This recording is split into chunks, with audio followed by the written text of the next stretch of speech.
Techno update. Subscribe now.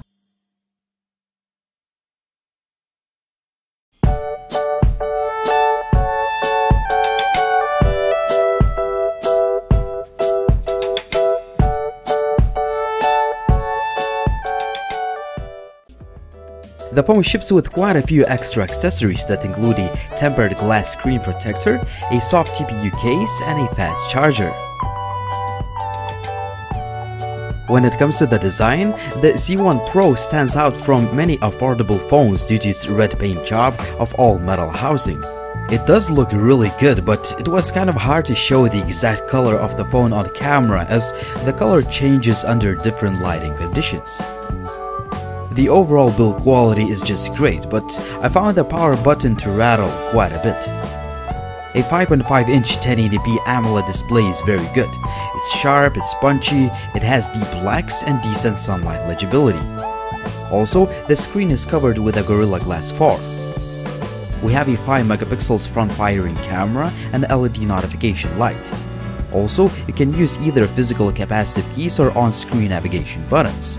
The fingerprint scanner is very accurate, but it's not the fastest out there since it takes quite a bit of time for the display to light up. The dual camera setup is one of the key highlights of this device. We have a 13 megapixel shooter and another 5 megapixel snapper with 4 bright LED lights for night photography. The loudspeaker is not the best in this price range of phones, but it's still pretty good. The Umidigi Z1 Pro has quite an impressive spec sheet that includes an octa-core MTK6757 chip, which is clocked at 2.3 GHz, 64 GB of expandable storage, and 6 GB of RAM. The gaming performance is very good. You can see just a few skipped frames in some of the 3D games I played, but I can't really complain about that.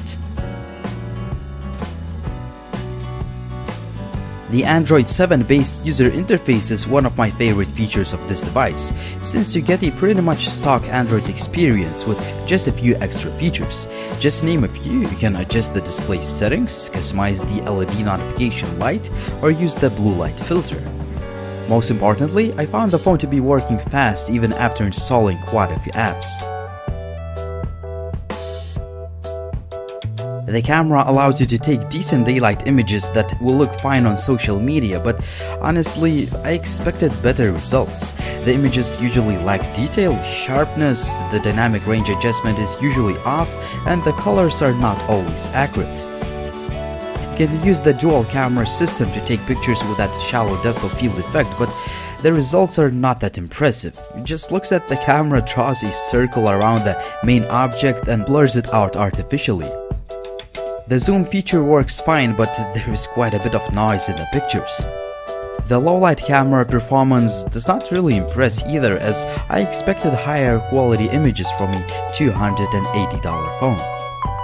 The selfies will do the trick for social media needs, but again, they could look sharper and have more detail. A 1080p selfie video looks quite okay and it is usable for video chats or other stuff. However, I found that the sound recording quality is just average. The Umidigi Z1 Pro has a hybrid dual SIM card tray that can take either 2 SIMs or 1 SIM and a microSD card. Also, the phone has most of the needed sensors like a gyroscope, proximity, and so on. When it comes to connectivity, the Wi-Fi speed and range are good and the GPS is accurate. The signal reception is good and the call quality is decent. A 4000 mAh battery will let you use the phone for the entire day or more, depending on the usage. I could achieve a very good screen on time of about 7 hours, even if I use the phone quite intensively. Finally, it takes about 1.5 hours to fully charge the phone with a supplied fast charger. The Umidigi Z1 Pro offers quite a lot, as it is a powerful phone that looks nice, its AMOLED display is sharp, the device is fast on the daily basis, and the battery life is great. Well, it could have been a great phone, but the camera performance is kind of disappointing considering this phone costs more than $250.